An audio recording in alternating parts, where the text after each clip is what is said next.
Jadi kalau Islam itu mengklasifikasi betul, tidak semua mimpi itu kemudian bunga tidur. Kalau kita kan di generalisir, atau tidak semua mimpi itu kemudian hal buruk atau apa. Jadi akan kemudian terlihat betul mimpi itu apa. Kalau mimpimu di sepertiga malam, itu mimpi baik, kabar dari Allah. Karena di sepertiga malam itu saat turunnya Allah, saat turunnya rahmat, saat turunnya kebaikan, dan setan lagi istirahat menurut keterangan Ibnul Qayyim. Tapi kalau mimpimu di awal malam, itu mimpi dari setan.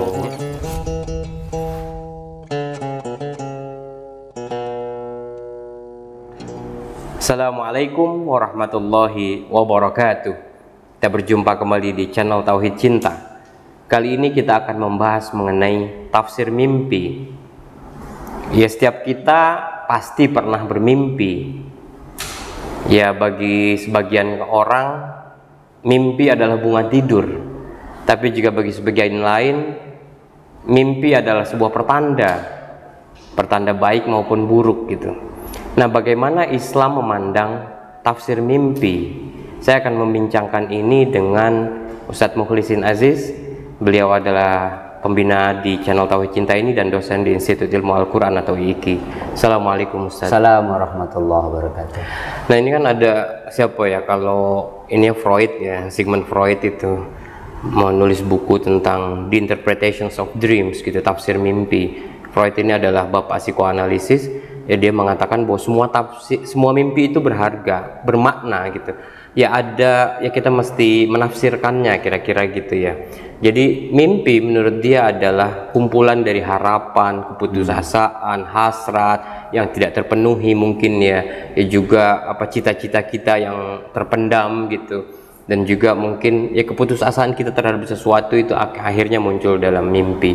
Tapi dalam Islam itu kan berbeda. Ada hadis yang mengatakan bahwa mimpi itu terbagi tiga. Yang pertama mimpi yang baik, itu merupakan kabar gembira yang itu dari Allah. Tapi juga ada mimpi yang dari diri kita sendiri seperti kata Freud tadi ya, karena ya ada keinginan dari pikiran kita, terus ada juga keputusasaan mungkin yang terbawa ke dalam mimpi atau alam bawah sadar kita. Yang ketiga adalah mimpi dari setan yang membawa kabar buruk gitu. Nah, dari ketiga ini kan ya jelas ya bahwa ya setiap kita tentu pernah mimpi ya, dan ya Rasulullah juga sempat menafsirkan mimpi ya, apalagi nabi-nabi sebelumnya, misalkan Nabi Ibrahim yang pernah menerima wahyu dari mimpi untuk menyembelih anaknya, juga Nabi Yusuf gitu misalkan. Nah, bagaimana pandangan Islam terhadap mimpi ini sebenarnya? Ya, saya kira betul ya, kalau kita bicara dalam perspektif Islam, Rasulullah secara tegas ya lewat hadis riwayat Muslim tadi membagi mimpi menjadi tiga ya. Kalau Sigmund Freud kan kemudian dua ya, lebih kepada apa yang terjadi selama kita terjaga, kemudian apapun itu, kemudian ketika kita tidur itu masih terus kemudian muncul kembali gitu ya. Jadi oleh karenanya memang kalau Islam membaginya sebagaimana Mas Rifki tadi sampaikan, memang ada yang namanya ru'yah shadiqah ya. Ada namanya mimpi yang benar, itu pasti dari Allah, yang isinya kabar gembira dan sebagainya. Dan salah satu kalau kita belajar ilmu tafsir tentang kewahyuan, salah satu cara malaikat Jibril Allah memberikan wahyu kepada para nabi kan salah satunya lewat mimpi gitu. Nabi pernah melakukan itu, menerima wahyu lewat mimpi. Nabi Ibrahim ketika disuruh menyembelih Ismail juga lewat mimpi, dan masih banyak yang lain. Bahkan kita kenal kan Nabi Yusuf, orang yang punya keahlian bisa menafsirkan mimpi, dan itu diajarkan langsung oleh Allah gitu dalam surat Yusuf ayat 21 itu. Oleh karenanya kita harus klasifikasi ya mimpi itu, sehingga kemudian ada yang mimpi betul-betul dari Allah, ada mimpi yang memang itu tadi keresahan kita atau apa yang terjadi sebelum kita tidur itu terbawa di alam bawah sadar kita ketika kita mimpi. Bahkan dalam durasi tertentu orang itu bisa bermimpi semalam itu 1 sampai 6 kali tergantung durasi tidurnya gitu ya. Yang ketiga adalah ru'yah tahzin gitu. Jadi mimpi yang isinya adalah kesedihan, kabar buruk, itu biasanya minasyaiton.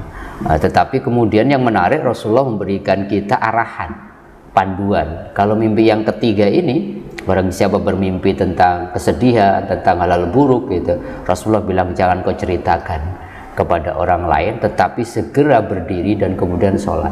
Ini kan menarik gitu, sehingga kemudian kita tidak dipengaruhi oleh mimpi-mimpi buruk itu, sehingga kemudian mempengaruhi kehidupan kita setelah kita bangun. Jadi jelas sekali Islam mengatakan segera kalau ada mimpi buruk nggak usah diceritain sama orang, timbulnya fitnah nanti, dan kemudian menimbulkan keresahan, ketakutan, dan dimanfaatkan oleh orang yang mengaku-ngaku bisa menafsirkan mimpi. Sebaiknya kata Rasulullah, segera fal yakum, segera kamu bangun, fal yusalli, dan kemudian segera sholat. Sholat dalam arti apa? Minta perlindungan kepada Allah, atau kemudian minta bimbingan bagaimana kemudian menjalani kehidupan kita. Itu saya kira poin pertama yang perlu kita tegaskan kalau di dalam Islam perspektif mimpi seperti itu. Ya, ada juga misalkan kalau kita mimpi buruk katanya meludah ke kiri 3 kali, itu untuk meledek setan gitu. Ya bahwa misalkan ya sambil beristighfar gitu segala macam, ya semoga kita dijauhkan dari itu semua gitu. Ya, karena kalau di dalam tradisi Islam, Rasulullah menganjurkan cuman berdiri kemudian segera sholat gitu. Sholat dalam arti berdoa kepada Allah, sholat dalam arti berkomunikasi dengan Allah, dikembalikan ya, mohon perlindungan kepada Allah karena ini mimpi buruk ya. Bahkan yang menarik Mas Rifki, Umar bin Khattab, kemudian Abdullah bin Ubaid itu kemudian bermimpi didatangi satu sosok yang ternyata itu malaikat, mengajarkan bacaan-bacaan tertentu, dan ketika dikonsultasikan Rasulullah itu menjadi pensyariatan adzan. Jadi adzan itu dari mimpi. Kemudian di dalam bahasa hadis ditakrir ya, ditetapkan oleh Rasulullah, adzan itu ternyata diajarkan urutannya dari Allahu Akbar sampai La ilallah itu dari lewat mimpinya Umar bin Khattab sama Abdullah bin Ubaid. Jadi betapa luar biasanya. Jadi kalau Islam itu mengklasifikasi betul, tidak semua mimpi itu kemudian bunga tidur. Kalau kita kan digeneralisir, atau tidak semua mimpi itu kemudian hal buruk atau apa. Jadi akan kemudian terlihat betul mimpi itu apa. Bahkan Ibnul Qayyim al-Jauziyah di dalam kitab Madarikus Salikinnya itu memberikan rincian lebih panduan kepada kita. Kalau mimpimu di sepertiga malam itu mimpi baik, kabar dari Allah, karena di sepertiga malam itu saat turunnya Allah, saat turunnya rahmat, saat turunnya kebaikan, dan setan lagi istirahat menurut keterangan Ibnul Qayyim. Tapi kalau mimpimu di awal malam itu mimpi dari setan. Jadi diberikan kejelasan gitu, karena di situ ya artinya apa? Memang kita tidak boleh di awal-awal waktu. Jadi membedakannya itu dua ya. Dua, pertama dari waktu. Ya, durasi waktu misalkan sore hari atau asar, dan sampai awal malam. Awal malam itu pasti dari setan. Itu dari setan. Kalau dari Allah itu di akhir malam. Waktu sahur di akhir malam. Sahur, ya. Nah, itu membedakan dari segi waktu. Dari segi konten. Nah, itu tadi yang menurut hadis Rasulullah, riwayat Muslim tadi. Gitu. Oleh karenanya yang menarik menurut saya adalah bahwa ilmu tentang mimpi, Ibnu Khaldun itu mengatakan ini bagian dari syariat, karena ada mimpi yang merupakan wahyu tadi, sehingga kemudian belajar takwil mimpi itu bagian dari memperkuat, menyempurnakan syariat kita. Dan itu jika terkonfirmasi kan bahwa seorang Nabi Yusuf alaihissalam itu langsung diajarkan wa nu'allimahu bihi takwil ahadits. Jadi Nabi Yusuf itu dimuliakan, mendapatkan kedudukan yang luar biasa di Mesir gara-gara dia diajarkan bisa menakwilkan mimpi. Artinya apa yang ingin saya katakan, ketika zaman sekarang ada orang bisa menakwilkan mimpi, tentunya ya tidak sembarangan. Orang yang punya kearifan, punya ilmu hikmah dan sebagainya, itu terkonfirmasi oleh seorang Ibnu Khaldun yang kita tahu ahli sejarah, ahli geografi Muslim yang luar biasa, mengatakan ini bagian dari ilmu syariat. Ya, ada beberapa misalkan mimpi basah gitu misalkan ya.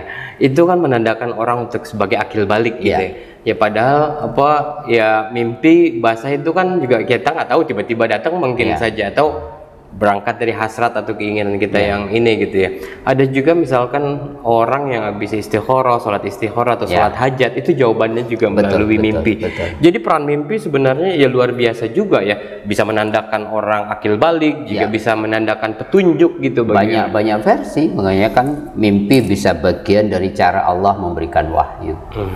Salah satu cara istikharah juga lewat mimpi gitu, atau kemudian mimpi bagian dari syariat fikih gitu, menandakan seseorang sudah mukallaf, dalam arti balik, sudah punya tanggung jawab syariat, dia harus melakukan ajaran-ajaran agama. Jadi betapa bahwa kemudian terkonfirmasi kalau selama ini kita menegasikan mimpi nggak ada atau nggak ada gunanya dan sebagainya, ternyata bahkan seorang nabi dan rasul pun gitu diajarkan langsung oleh Allah untuk bisa menakwilkan mimpi. Artinya kalau hari ini saya ulangi bahwa ada orang-orang yang bisa menakwilkan mimpi. Kadang-kadang kita bermimpi gitu, kayaknya kabar baik atau apa, kita datang kepada guru kita yang memang tahu tentang itu, dan kemudian kita minta apa sih makna dari itu, nggak apa-apa, asalkan kemudian satu gitu, kita tidak menjadikan itu menjadi satu-satunya patokan yang kemudian dengan itu kebahagiaan dan ketidakbahagiaan kita gantungkan sama mimpi. Nanti kan akhirnya masuk ke ramalan bintang dan sebagainya gitu. Ya, ada juga yang mengatakan gini, Ustaz, hidup itu berawal dari mimpi. Ya, buat apa kita bangun, lebih baik kita tidur lagi dan bermimpi. Itu salah menafsirkan. Itu salah menafsirkan mimpi.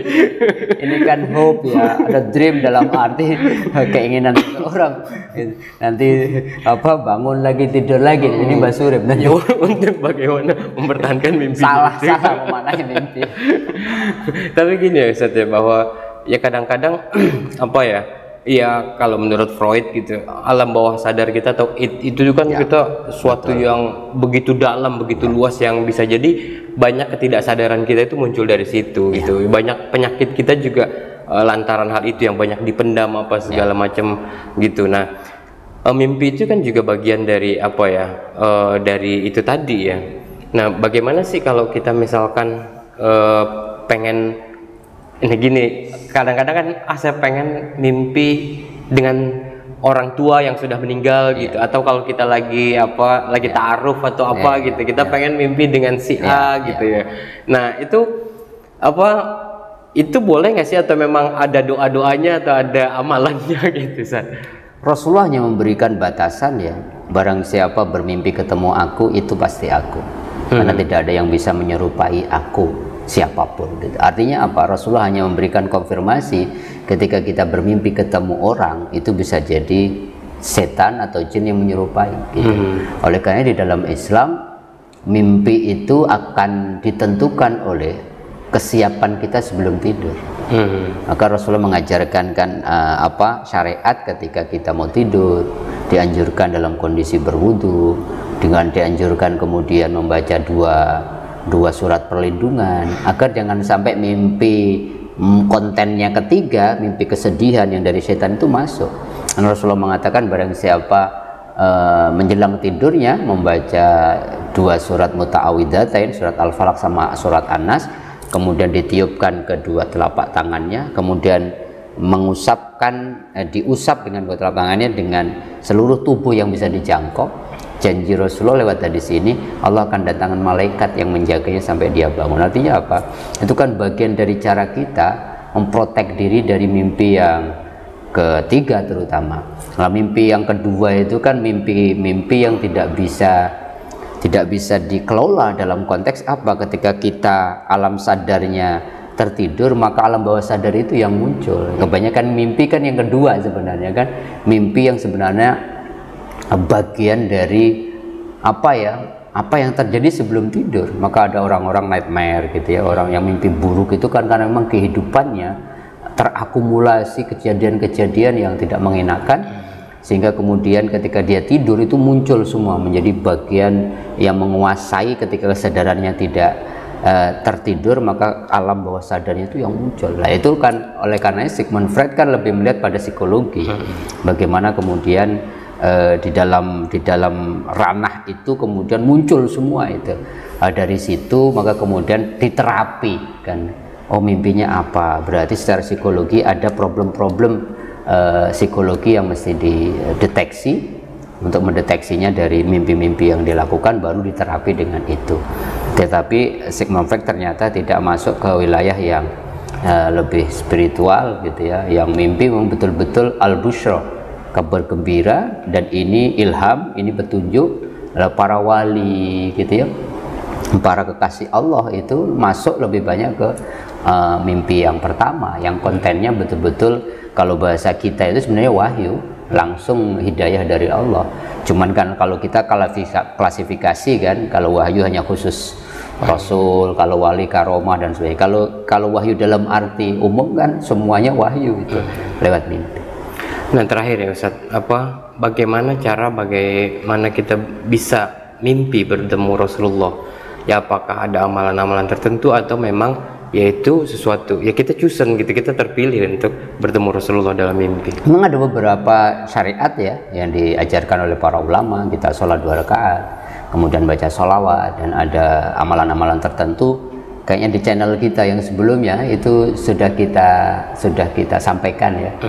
Ketika ada ritual tutorial ibadah, itu salah satunya bagaimana cara bertemu Rasulullah, dan memang itu bisa kita ikhtiari, itu pun ikhtiar dari kita yang aktif. Tetapi kemudian apakah Rasulullah kemudian dalam tanda petik ya kita layak gitu ya, kemudian Rasulullah datang ke dalam mimpi kita, atau bahkan saya punya banyak testimoni teman-teman itu yang tidak meniatkan itu, tetapi kemudian datang dan kemudian terkonfirmasi dia menyebut Rasulullah, dan itu bagian dari titik balik kehidupannya gitu ya. Tetapi bisa diikhtiari ya, namanya orang punya keinginan kan, ada sholat 2 rakaat, banyak baca sholawat, dan kemudian terus menginginkan, mengekspresikan kerinduan kita sama Rasulullah, dan ya berharap kan, siapa yang nggak pengen ketemu Rasulullah secara rohani. Dan biasanya orang-orang yang seperti itu dia menemukan titik balik spiritualnya dan berubah menjadi lebih baik. Oke, terima kasih Ustaz waktunya ya, semoga ya kita selalu mendapatkan mimpi-mimpi yang indah, mimpi-mimpi yang berupa kabar baik dari Allah, itu bukan mimpi dari setan ya para pemirsa. Ya semoga bermanfaat. Mohon maaf atas segala kekurangan. Wabillahi taufiq wal hidayah. Wassalamualaikum warahmatullahi wabarakatuh.